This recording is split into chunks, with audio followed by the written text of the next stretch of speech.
Good morning बच्चों। आज हम लोग पढ़ेंगे सोवियत संघ का विघटन क्यों हुआ। सोवियत संघ का विघटन क्यों हुआ? 1991 में विश्व की दूसरी सबसे बड़ी महाशक्ति का अचानक विघटन हो गया और इसी के साथ ही साम्यवादी व्यवस्था भी समाप्त हो गई। सोवियत संघ के विघटन के कई कारण थे, जैसे राजनीतिक आर्थिक संस्थाओं की आंतरिक कमजोरियां, जो कि सबसे पहला कारण थी। सोवियत संघ की अर्थव्यवस्था वर्षों तक रुकी रही, इससे उपभोक्ता वस्तुओं की व्यापक कमी हो गई और सोवियत संघ की एक बड़ी आबादी अपनी राज्य व्यवस्था को संदेह की नज़र से देखने लगी। सोवियत संघ की राजनीतिक व आर्थिक संस्थाएं अंदर से कमज़ोर हो चुकी थीं, जो जनता की आकांक्षाओं को पूरा नहीं कर सकीं। फलस्वरूप ये स्थिति सोवियत संघ के पतन और विभाजन का कारण बनी। दूसरा है, संस्थाओं का अधिकांश भाग परमाणु हथियार व सैन्य साजो सामान पर व्यय करना। यानी सोवियत संघ की अर्थव्यवस्था में गतिरोध आने के पीछे एक कारण स्पष्ट है कि सोवियत संघ ने अपने संसाधनों का अधिकांश भाग जो है परमाणु हथियार और सैन्य साजो सामान बनाने में व्यय कर दिया। साथ ही उसने अपने संसाधन पूर्वी यूरोप के अपने पिछलग्गू देशों के विकास पर भी खर्च किए, ताकि वो सोवियत संघ के नियंत्रण में रहें। इससे सोवियत संघ पर गहरा आर्थिक दबाव पड़ा और अर्थव्यवस्था का ये गतिरोध भी आगे चलकर इसके विभाजन का कारण बना। तीसरा है बच्चों, औद्योगिकीकरण के क्षेत्र में पिछड़ना। यानी औद्योगिकीकरण के विरोध के कारण सोवियत संघ में विज्ञान और तकनीकी का विकास नहीं हो पाया। कृषि के द्वारा देश का विकास उस गति से नहीं हो पाया जैसा कि पश्चिमी देशों का हुआ था। सच्चाई तो ये थी कि सोवियत संघ जो है वो पश्चिमी देशों की तुलना में पिछड़ चुका था। इससे लोगों को मनोवैज्ञानिक धक्का लगा, जो कि सोवियत संघ के विभाजन का कारण बना। चौथा है बच्चों, कम्युनिस्ट पार्टी पर अंकुश। सोवियत संघ पर कम्युनिस्ट पार्टी ने 70 सालों तक शासन किया और यही पार्टी अब जनता के प्रति जवाबदेह नहीं रह गई थी। एक ही दल होने से संसाधनों पर कम्युनिस्ट पार्टी का नियंत्रण रहता था और साथ ही जनता के पास कोई भी विकल्प नहीं था। पार्टी के अधिकारियों को आम नागरिकों से अधिक विशेषाधिकार भी मिले हुए थे। लोग अपने को राज व्यवस्था और शासकों से जोड़कर नहीं देख पा रहे थे। साथ ही चुनाव का भी कोई विकल्प नहीं था और धीरे धीरे सरकार का जनाधार खिसकता चला गया, जो कि सोवियत संघ के विघटन का कारण बना। फिर उसके बाद आपका पांचवा है, गोर्बाचेव द्वारा किए गए सुधार एवं जनता को प्राप्त अभिव्यक्ति की स्वतंत्रता। जब गोर्बाचेव ने सुधारों को लागू किया और व्यवस्था में ढील दी, तो लोगों की आकांक्षाएं और उपेक्षाओं का ऐसा जार उमड़ा कि जिसका कि अनुमान लगाना भी बहुत मुश्किल हो गया। जनता गोर्बाचेव की धीमी कार्य पद्धति से धीरज खो बैठी और धीरे धीरे खींचातानी में गोर्बाचेव का समर्थन हर तरह से जाता रहा। जो लोग उनके साथ थे वो भी उनसे मोहभंग हो गया, यानी कि उन्होंने भी उनका साथ छोड़ दिया। फिर छठवां है आपका, राष्ट्रवादी भावनाओं और संप्रभुता की इच्छा का उभार। रूस और बाल्टिक गणराज्य, यूक्रेन तथा जॉर्जिया जैसे सोवियत संघ के विभिन्न गणराज्य इस उभार में शामिल थे।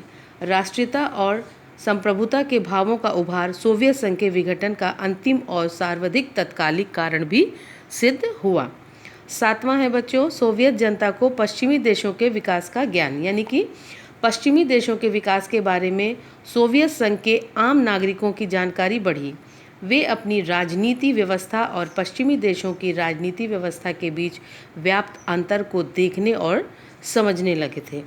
सालों से इन लोगों ने यह बताया जा रहा था कि सोवियत राजनीति व्यवस्था पश्चिम के पूंजी घाट से बेहतर है, लेकिन वास्तविकता क्या थी बच्चों, कि सोवियत संघ जो है वो पिछड़ चुका था और उसके पिछड़ेपन की पहचान से लोगों को राजनीतिक मनोवैज्ञानिक रूप से भी धक्का लगा। आखिरी टॉपिक है बच्चों, समाजवादी विचारधारा की उपेक्षा। यानी सोवियत संघ समाजवादी विचारधारा पर आधारित था। समय समय पर अनेक प्रयास समाजवादी विचारधारा व उसकी संस्कृति को बचाए रखने के लिए किए गए थे, लेकिन गोर्बाचेव के काल में सोवियत संघ में समाजवादी संस्कृति के विकास व उसके स्थायित्व के लिए कोई भी प्रयास नहीं किए गए। समाजवादी जनचेतना के अभाव में जनता व अन्य विचारधाराओं जैसे पूंजीवादी, लोकतांत्रिक, उदारवादी के प्रति आकर्षण भी बढ़ने लगा, जो साम्यवाद के प्रभाव को कम कर रहा था। परिणाम स्वरूप क्या हुआ कि पूर्वी यूरोप के साम्यवादी विरोधी तत्वों की शक्ति भी बढ़ती गई और पोलैंड, बुल्गारिया, हंगरी, रोमानिया, पूर्वी जर्मनी व चेकोस्लोवाकिया में साम्यवादी विचारधारा के समाप्त होने पर सोवियत संघ के प्रभाव को भी गहरा धक्का लगा। इसके बाद है बच्चों जो घटनावार सोवियत संघ के विघटन का घटना चक्र। इसमें सबसे पहला है गोर्बाचेव का महासचिव चुनना, यानी कि मार्च 1985 में मिखाइल गोर्बाचेव को सोवियत संघ की कम्युनिस्ट पार्टी का महासचिव चुना गया। उन्होंने सोवियत संघ में सुधारों की श्रृंखला भी शुरू की। दूसरा है आज़ादी के लिए आंदोलन का प्रारंभ, यानी 1988 में लिथुआनिया में आज़ादी के लिए आंदोलन भी प्रारंभ हो गया था और ये आंदोलन इस्टोनिया और लताविया में तीव्र गति से भी फैलने लगा था। तीसरा है सोवियत संघ की घोषणा, यानी अक्टूबर 1989 में सोवियत संघ ने घोषणा की कि वारसा समझौते के सदस्य अपना भविष्य तय करने के लिए पूर्ण रूप से स्वतंत्र हैं। चौथा, रूसी संसद द्वारा स्वतंत्रता की घोषणा, यानी जून 1990 में रूसी संसद ने सोवियत रूस से अलग होने का निश्चय किया और अपनी स्वतंत्रता की घोषणा भी कर दी थी। पांचवा है बच्चों लिथुआनिया द्वारा स्वतंत्रता की घोषणा, यानी मार्च 1990 में लिथुआनिया ने सोवियत संघ से अलग होने की घोषणा कर दी और इस प्रकार सोवियत गणराज्य से अलग होकर स्वतंत्रता की घोषणा करने वाला लिथुआनिया प्रथम राज्य बन गया।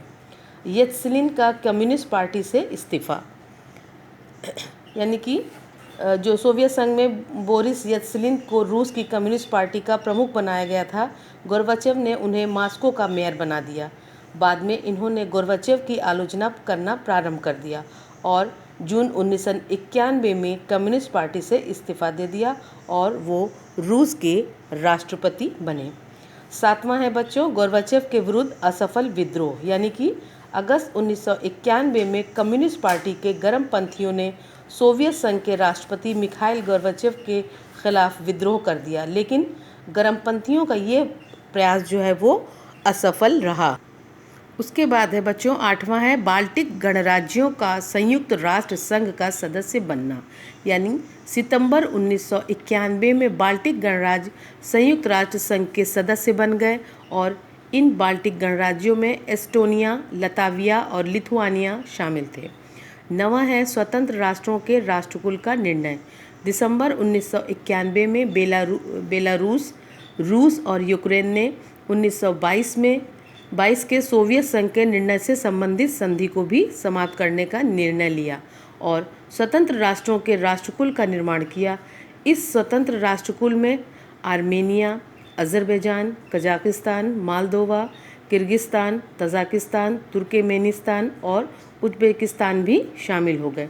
संयुक्त राष्ट्र संघ की सुरक्षा परिषद में सोवियत संघ के स्थान पर रूस को प्रतिनिधित्व दिया गया, यानी कि रूस को सीट प्राप्त हुई और 1993 में जॉर्जिया राष्ट्रकुल का सदस्य बन गया। उसके बाद 10वां और आखिरी टॉपिक है आपका बच्चों गोर्बाचेव का सोवियत संघ के राष्ट्रपति पद से इस्तीफा। 25 दिसंबर 1991 को मिखाइल गोर्बाचेव ने सोवियत संघ के राष्ट्रपति पद से इस्तीफा दे दिया और इस तरह से बच्चों सोवियत संघ का विघटन हो गया। अब हम लोग कल पढ़ेंगे सोवियत संघ के विघटन के क्या परिणाम हुए।